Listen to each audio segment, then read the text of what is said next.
This was probably one of the shortest diplomatic wars in history. It lasted less than an hour. After Colombia refused to accept 2 planes with migrants deported from the United States, President Donald Trump threatened Bogotá with sanctions and immediate tariffs on Colombian goods. In response, Colombia's president did not so much agree to accept the migrants as pledged to send a government plane to pick them up. State by state, city by city, neighborhood by neighborhood. There is no problem tracking down suspects. Many have extensive records. Many officers know them well. This time it's Chicago and a massive operation targeting members of local immigrant gangs.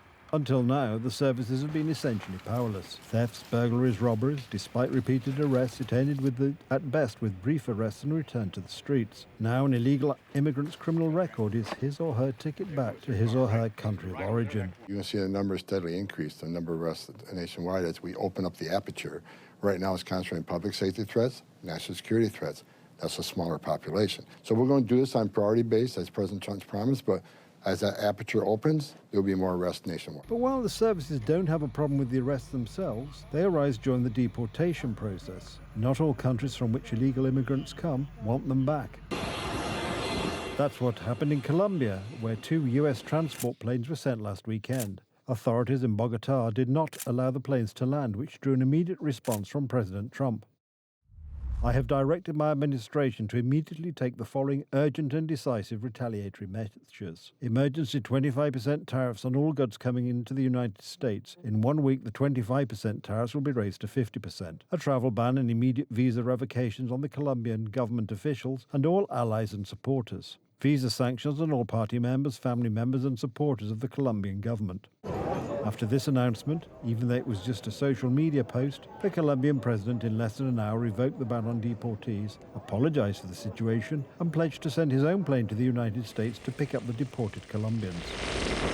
The Colombian government, led by President Gustavo Petro, has prepared to facilitate the return of Colombians who were due to arrive in the country this morning on deportation flights. Colombia ratifies that it will maintain diplomatic channels of discussion to guarantee their rights, our national interests, and the dignity of our citizens.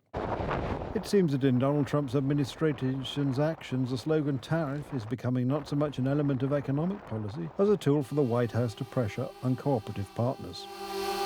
We still have to wait and see what will happen in the long run, and whether the America First policy will actually become a reality, be generally applied, and produce the results promised by President Trump. We still don't know whether it will be just a negotiating tactic or whether it will be something that will radically change the paradigm of inter-American relations and relations on the American continent. Detentions of illegal immigrants have spread across the United States, including dependent territories like Puerto Rico. And while the detention of criminals does not raise much objection from local communities, questions are already being raised about the economic future of such places. If they are criminals, okay, but they are also working people. Everyone is afraid to go to work on construction sites, and it's these people who are pushing the country forward. According to estimates, there are about 12 million illegal immigrants living in the United States. The vast majority work in the black economy. Despite this, their contribution to the American economy is significant. Analysts have calculated that deporting all of them would end in a drop of up to 8% in American GDP. Hence, it is rather certain that a clean record may determine immunity, even for staying without the required authorization.